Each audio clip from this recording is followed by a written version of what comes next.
पाकिस्तान के जख्मों का इलाज इसी बात में है कि वह भारत विरोधी और आतंकवादी संगठनों को पनाह देना बंद करे और अपनी जमीन का इस्तेमाल भारत के खिलाफ किसी भी सूरत में ना होने दे।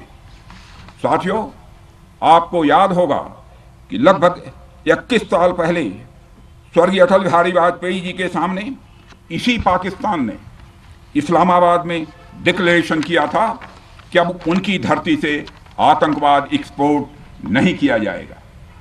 मगर पाकिस्तान ने भारत को धोखा दिया है, पाकिस्तान ने भारत को छला है और आज भी वह धोखा दे रहा है। इसका खामियाजा अब उसको भारी कीमत करके भुगतना पड़ा है और यह कीमत यदि आतंकवादी वारदातें चलती रही तो लगातार यह बढ़ने ही वाली है। हमारे प्रधानमंत्री श्री नरेंद्र मोदी जी ने दो टूक शब्दों में आतंकवाद के खिलाफ भारत की नीति को रीडिफाइन कर दिया है, इसे परिभाषित कर दिया है, जो यह कहती है कि हिंदुस्तान की सरजमी पर किया गया कोई भी आतंकी हमला एक एक्ट ऑफ वार माना जाएगा।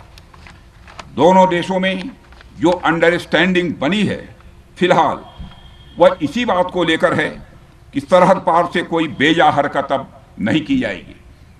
अगर की गई तो बात निकलेगी तो बहुत दूर तक जाएगी।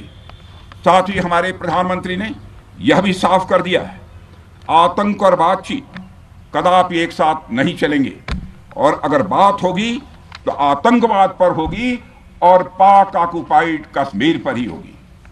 साथियों, ऑपरेशन सिंदूर की कामयाबी ने पाकिस्तान में छिपे आतंकी संगठनों और उनके आकाओं को भी यह साफ बता दिया है कि वे कहीं भी अपने आप को महफूज और सुरक्षित न समझें। अब वे हमारे बहादुर भारतीय सेनाओं के निशाने पर हैं।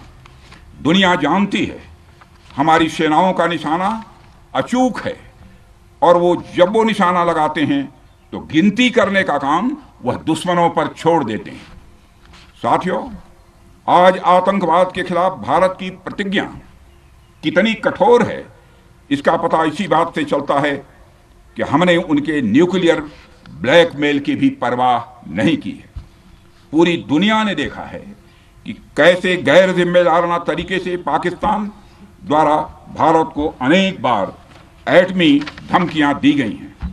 आज श्रीनगर की धरती से मैं पूरी दुनिया के सामने यह सवाल उठाना चाहता हूं कि क्या ऐसे गैर जिम्मेदार और रोग नेशन के हाथों में परमाणु हथियार सुरक्षित हैं? मैं दुनिया के सामने यह सवाल खड़ा करना चाहता हूं।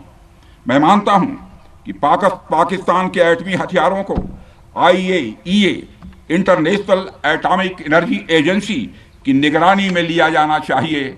मैं ये कहना चाहूँगा और साफ तौर पर कहना चाहूँगा